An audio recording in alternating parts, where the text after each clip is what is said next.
Aujourd'hui, on va parler de quelque chose de précis. On va parler horlogerie, on va parler Oris, on va parler nouveau mouvement. Ce nouveau mouvement, c'est le calibre 400 de Oris. Je vais vous parler de ce mouvement, je vais vous parler de montres qui embarquent ce mouvement. Je les ai ici. J'ai un mouvement ici, tout petit mouvement. Alors pour commencer, ce calibre 400, c'est finalement 3 calibres. Le calibre 400, c'est celui qui fait heure, minute, seconde, plus la date. C'est le calibre qui a été lancé en premier.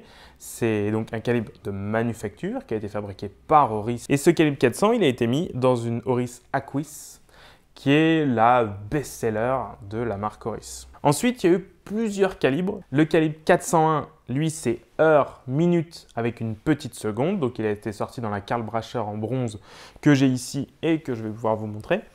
Et il a été sorti ensuite le calibre 403, donc très récemment, cette montre-ci, qui est une pointer date, donc calibre 403, et qui, celui-ci, embarque donc heure, minute, petite seconde et un pointeur date, et qui va permettre de pointer cette date avec une aiguille. Donc ce calibre Oris, comme vous le voyez là, il fait 3 cm de largeur. C'est un calibre mécanique à remontage automatique. Ce calibre, il a une réserve de marche de 120 heures. Donc là, je vais vous parler des spécificités de ce mouvement calibre 400 qui est présenté par la marque Oris comme New Standard, donc un peu le nouveau standard qui devrait s'appliquer dans l'horlogerie. Et on va commencer par la première évolution qui est la masse oscillante. Alors la masse oscillante, c'est ce qui sert à remonter le ressort de barillet.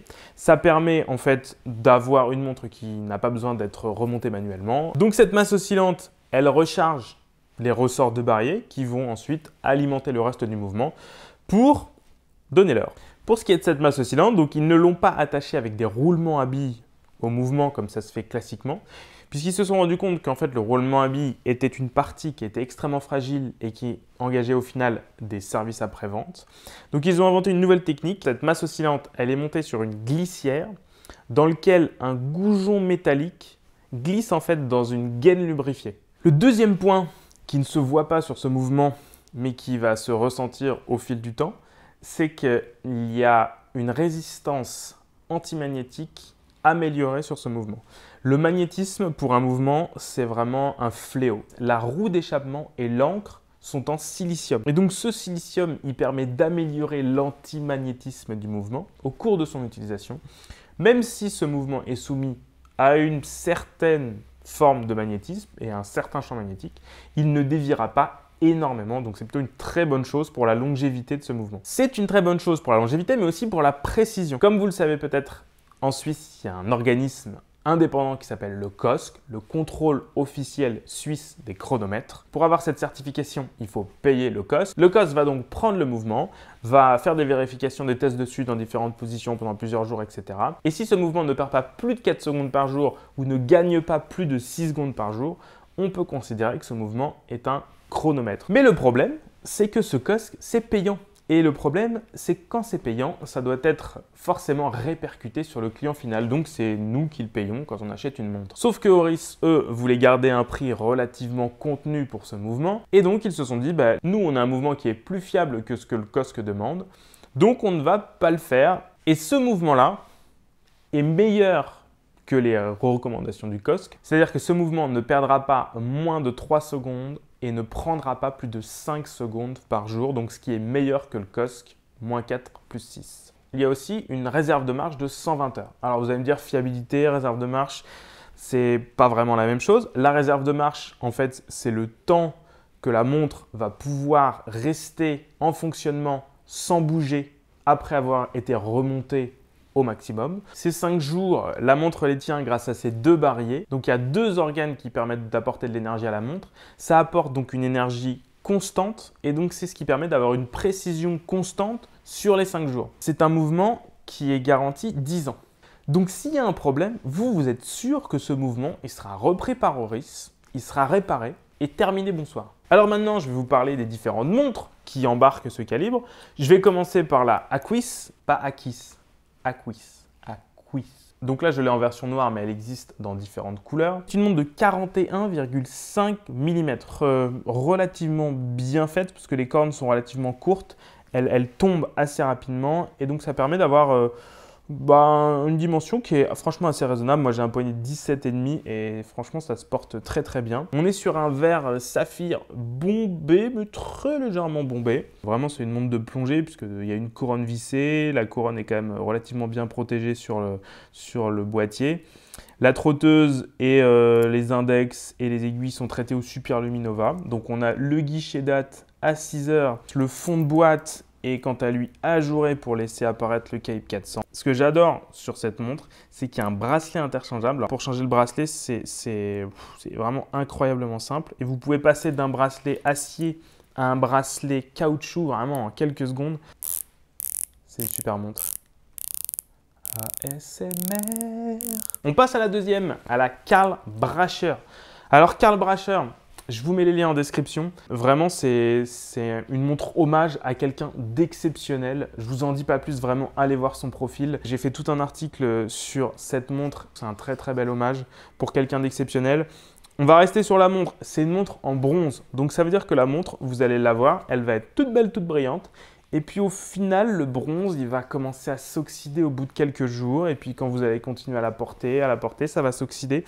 Et le bronze, il va devenir mat. La patine est vraiment très jolie sur cette montre. Cette Karl Bracher, donc elle est équipée du calibre 401, qui est un calibre avec heure, minute, petite seconde. Comme je vous disais, 5 jours de réserve de marche, c'est marqué sur le cadran. C'est un boîtier en bronze, donc qui fait 40 mm. Là, vous le voyez à mon poignet, franchement, ça se porte plutôt pas mal.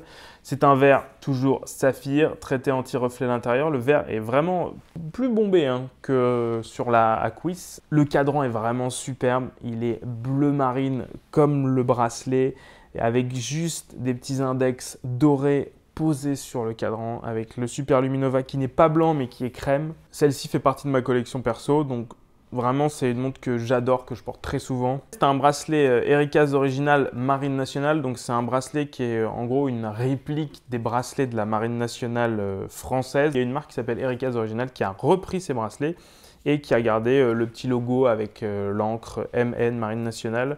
Là, le tout est en bronze encore, donc franchement, ça donne un effet totalement homogène à cette pièce et ça vieillit aussi.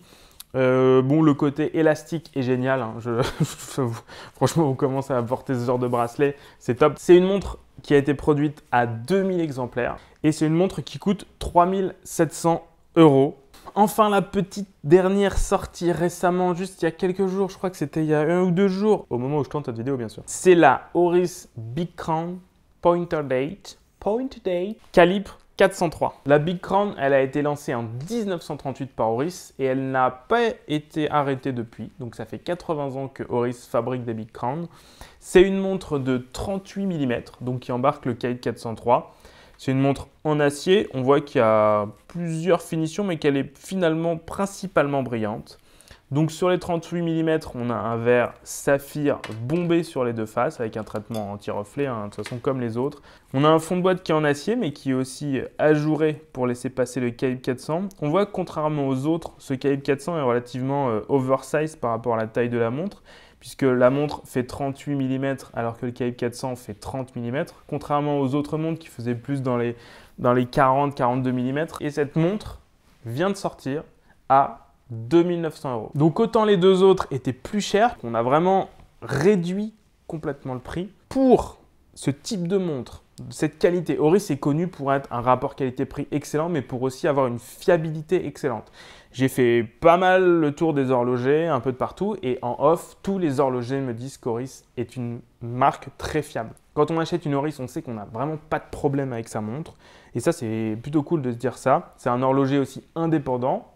Ça peut intéresser certaines personnes de se dire qu'un horloger ne fait pas partie d'un grand groupe. Voilà, je trouve ça aussi cool d'avoir comme ça encore une société extrêmement indépendante suisse. Donc voilà, vous en savez plus sur le calibre 400 de la maison Oris. Je la remercie de m'avoir prêté les différentes pièces plus le petit mouvement pour pouvoir vous en parler. Et puis, si toutefois vous avez des questions, n'hésitez pas à poser ces questions dans les commentaires. N'hésitez pas à mettre un petit pouce, à vous abonner. Faites ce que vous voulez, c'est très très cool si vous le faites. Vraiment, merci pour l'accueil des différentes vidéos. N'hésitez pas aussi à me suggérer des idées de vidéos si vous avez des questions dans les commentaires. Ça, c'est vraiment très cool. Ça me permet voilà, de vous offrir des nouveaux sujets ultérieurement. Et puis, on se voit la semaine prochaine. Ouais, la semaine prochaine. Est-ce que le thé est encore chaud ?